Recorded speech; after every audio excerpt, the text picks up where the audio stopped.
안녕하십니까. 자유민주TV 유동열의 안보전선입니다.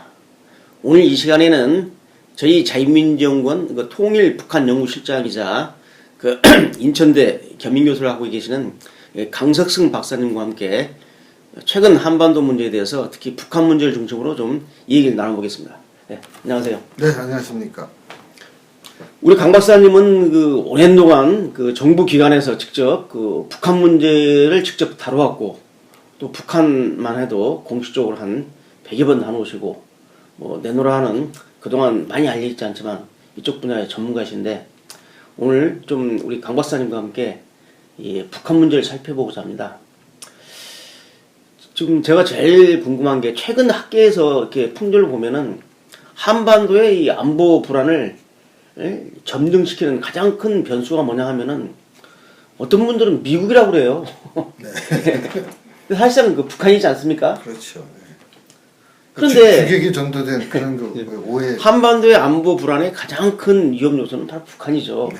근데 북한을 빼놓고 미국이 한반도, 특히 우리 미국과 우리 대한민국 정부가 남북관계에다가 대북 강경 정책을 펼쳐가지고 남북관계에 갖다가 봉쇄하고 북한을 압박한다는 이런 말이 있는데, 오랫동안 북한을 보셨기 때문에 일단 북한이 김정은 체제에 대해서 좀 한 말씀 해주시죠. 어떤 성격입니까? 네, 일단 김정은 체제는 우리 이 방송을 들으시는 분들이 잘 알고 계시겠지만, 이 전 세계에서 유례가 없는 이 3대 권력 세습 체제죠. 예. 이게 지금으로부터 수천 년 전에도 없었던 이런 것이 21세기 대명천지에 북한이라는 국가에서 행해지고 있으니까 참 아이러니한 건데요.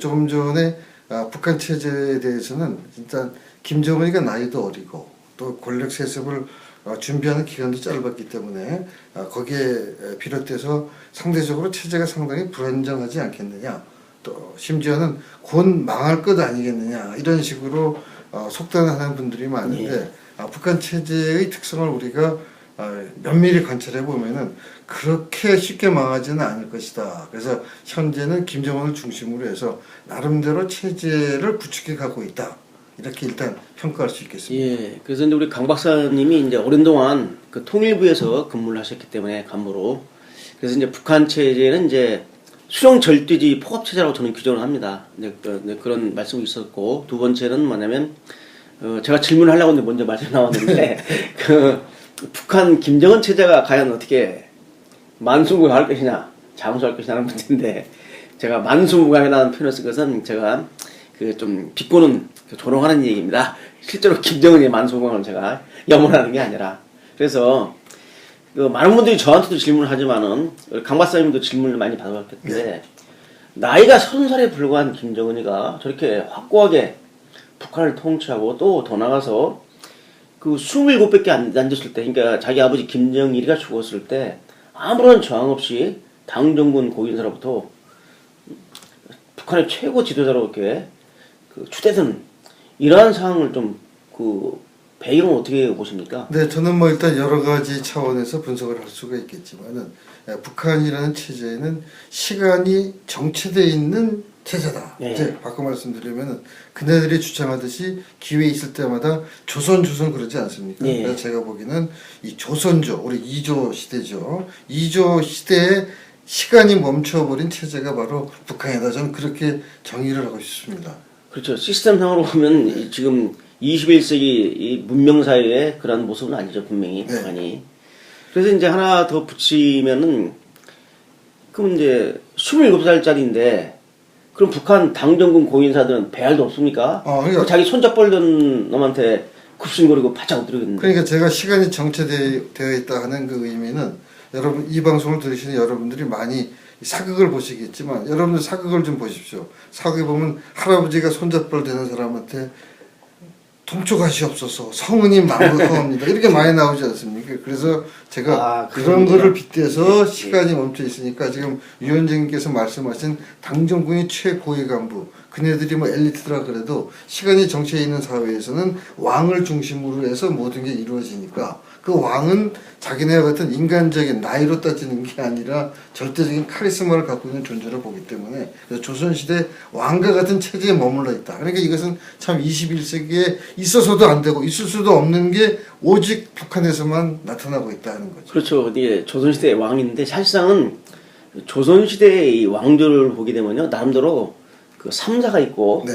또한 그 영의정, 좌의정, 우의정이 있어가지고 쉽게 말하면 절대 왕권을 갖다 견제를 하고 또 나라가 올바른 방향을 가도록 하기 위해서 삼사, 뭐 사관원이라든지 이런 걸 운영하는데 이 이제 역대 조선 왕조에서 폭군들 예를 들면은 그 연산군 정도보다 더 힘이 센 그러한 그 포갑 정권이 아닌가 하는 생각이 듭니다. 그렇죠. 이렇게 조선조 시대의 그 왕권 통치에다가 플러스 알파의 개념으로 21세기 최첨단 리더십 같은 거를 다 동원하는 게 별정이죠, 별정. 그렇죠. 그러니까 조선시대는 위원장님께서 말씀을 해주셨지만 그래도 사관원도 있고 또 대신들이 그렇죠. 집단적으로 왕에게 항소하고 제소하고 신문고도 그렇죠. 여러 가지 네. 견제 장치가 있었는데 북한 같은 경우는 그게 지금 거의 없는 거나 마찬가지죠. 그렇습니다. 그걸 애써 뭐 김정은 체제에서는 무시를 하고 또 왜 그러냐면 가장 결정적인 게 김정은이가 비록 나이가 어리고 손잡벌이 되지만 김정은 앞에서 10초 내지 한 20초 정도만 90도 각도로 머리를 수그리고 그 순간만 지나가면 자기 영역에 들어가면 또 자기가 절대적인 권한을 가지니까 누구나 다 그렇게 할 수밖에 없죠. 그 다음에 이제 또 최근에 또 북한에 대한 오해 내용 중에 이 김정은은 그 노보트에 불과하고 뭐 군부 강경파가 또는 뭐 당의 조직 지도부가 좌주지한다. 그래서 이 김정일의 그 통치, 수령 통치를 갖다가 좀 저평가하는 그런 의견이 있는데 이에 대해서 어떻게 생각하십니까? 그래서 저는 그런 것과 연관해서 요즘 그 우리 이 방송을 들으시는 분이 특히 좀 유념해 주실 게 지금 케이블 TV가 많이 종편이죠. 예, 종편이 종편. 예. 많죠. 그래서 이 지상파를 비롯해서 그 종편에 나오는 이른바 북한 전문가라는 사람들이 전문가가 별로 없는 것 같아요. 제가 보기에는 적어도 북한 전문가라면은 북한에 대해서 단연간 연구를 하고 뭐 노동신문이랄지 근로자랄지 방송이랄지 그걸 좀 아주 많이 좀 듣고 좀 분석해서 뭐가 돼야지 이 전문가라는 사람들이 보면은 주로 국제정치학 전공한 분들인데 그렇습니다. 이분들이 외국 이론에 외국에 가서 학위를 따고 오고 외국 이론과 모델을 갖다가 북한을 그대로 투영하니까 전혀 맞지가 않는 거죠. 그러다 보니까 국민들이 그 사람들 얘기를 듣게 되면은 균형 잡힌 대북관을 갖는 게 아니라 오히려 북한의 실체를 조금 아까 위원장님이 모두에 말씀하셨지만 우리 미국을 오히려 더 적대시하고 혐오하는 그런 그 반미풍조를 조장시키는 게 바로 비전문가가 나와서 북한을 마음대로 자기 마음대로 희화화시켜서 재단을 하고 평가하고 분석하고 전망하기 때문에 그래서 그런 것들은 좀 차제에 조금 정리해야 되지 않을까 하는 생각을 갖고 있습니다. 그래서 그것은 어떻게 생각하십니까? 그게 지금 뭐 젊은 김정은이는 노보트에 불과하고 저희는 동의는 않지만 군부 강경파가 자주지한다는 데에서는 어떻게 생각하십니까? 그러니까 그 사람들의 논리는 또 그런 거죠. 지금 이제 주석단에 나오지 않습니까? 주 행사시마다 주석단에 보면 누구누구 하면 서열을 매겨서 1위, 2위, 3위 쫙 해서 누가 올라가고 내려가고 이렇게 하는데 그것은 어디까지 형식적인 거고 보이지 않는 권력 실세가 있다. 이렇게까지 주장하는 게 바로 위원장님이 말씀하신 그분들의 평가죠. 근데 제가 보기에는 그런 것은 사실상 존재하기가 어렵지 않겠습니까? 그렇죠. 수중일 절대 권력 체제에서는 전혀 맞지 않는 얘기고 실제로도 그렇지 않습니다. 근데 우리 강 박사님께서 말씀하시니까 생각나는데 요새 비전문가가 전문가 행사를 한다. 그러다 보니까 이제 북한 실정에 대해서 많은 오해를 받고 있는데 이를 상징하는 증언을 하신 분이 하나 있어요. 북한에서 탈북한 뭐 탈북자 하는 얘기가 저를 만나가지고 자기가 이 한국에 와서 보니까 한국에는 두 개의 북한이 존재하더라. 네. 하나의 북한은 뭐냐? 자기가 40년 동안 살았던 그런 북한이 하나 있고 하나는 남한의 북한 전문가라든지 북한 학자라는 사람들이 만들어낸 가공의 북한이 있는데 40년간 살아온 북한을 자기가 얘기해도 자기 말을 갖다 무시하고 자기들이 가공으로 만드는 북한을 가지고 북한을 보고 평가하는 걸 보고 놀랐다 라는 말을 했는데 바로 제가 이제 그 증언이 생각이 납니다. 정말 비전문가가 전문가가 될 수 있습니다. 그러나 그러기 위해서는 열심히 공부하세요. 열심히 공부하시고 노력을 해야지.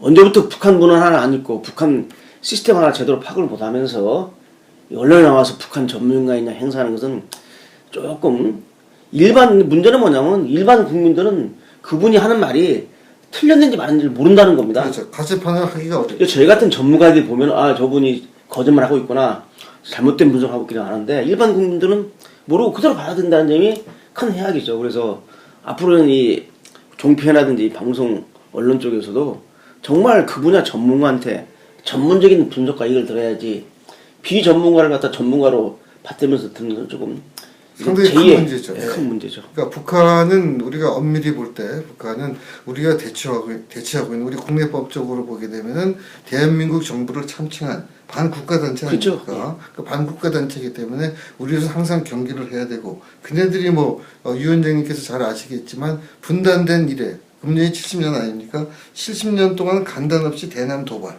계속 해오지 않았습니까? 그렇죠. 그래서 바꿔 말씀드리면은 북한의 대남 전략은 조금도 단 0.1%도 변화가 없는데 마치도 상당한 변화가 있는 것처럼 그렇게 얘기를 하면서 국민들을 호도시키는 거죠. 그러다 보니까 대공 경계심도 약화되고 그러다 보면은 이 북한이 기도하는 이 남남 갈등이랄지 국민 분열을 조장하기 위한 것이 그대로 먹혀 들어가서 제2의 6.25 전쟁과 같은 그런 참혹한 동족상잔의 비극이 올 수 있으니까 위원장님 말씀대로 이 전문가들만이 좀 나와서 좀 북한을 정확히 진단하고 평가하고 분석해 주는 게 지금 시점에서 필요한 것이 아닌가. 그렇습니다. 그래서 어쨌든 미시적인 분석에 있어서는 당연히 전문가 사이에도 의견이 갈릴 수 있는 것은 자연스러운 일이 그렇지만은 본질적인 문제에 대해서는 제대로 봐야 된다는 것이죠.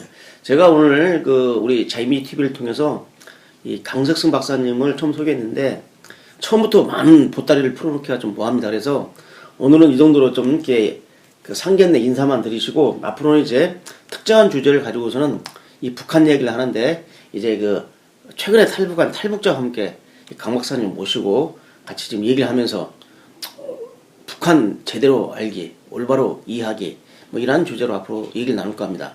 시청자 여러분 또 다음에 뵙겠습니다. 네, 감사합니다. 네, 여러분 만나서 반갑습니다. 네.